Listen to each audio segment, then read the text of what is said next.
لیگی رہنما شہباز شریف نے ایک بار پھر عمران خان پر آئین کو سبوتاش کرنے کا الزام لگا دیا۔ اسلام آباد میں سپریم کورٹ کے باہر میڈیا سے گفتگو کرتے ہوئے واضح کیا کہ قومی اسمبلی میں ڈپٹی اسپیکر کی رولنگ آئین کی خلاف ورزی تھی، ملک میں آئین کی حکمرانی تک چین سے نہیں بیٹھیں گے۔ شہباز شریف نے نیشنل سیکیورٹی اجلاس میں ہونے والے فیصلوں کو قوم کے سامنے لانے کا بھی مطالبہ کر دیا۔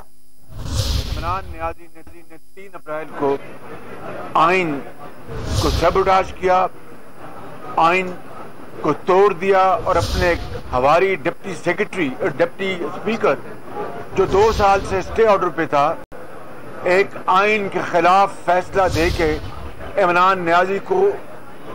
غیر آئینی طور پر اسٹے آرڈر دینے کی کوشش کی، اور آج آپ دیکھیں کہ پوری قوم ایک ورطۂ حیرت میں ہے۔ اور پھر جس طرح غداری اور بغاوت کے الزامات لگائے گئے، میں نے اس دن بھی اسی پلیٹ فارم پہ یہ کہا تھا اور پوری قوم کا یہ مطالبہ ہے کہ نیشنل سیکیورٹی کونسل میں جو فیصلے ہوئے ہیں ان کو قوم کے سامنے لایا جائے، اور جس طرح عمران نیازی اور اس کے حواریوں نے 197 آنریبل ممبرز کو غدار کا سرٹیفکیٹ بانٹا ہے، یہ میں سمجھتا ہوں کہ پاکستان کے معاشرے میں ایک اور زہر گھولا گیا ہے، اور میں سمجھتا ہوں کہ مجھے پورا یقین ہے کہ یہ ججز جو انتہائی قابل احترام ہیں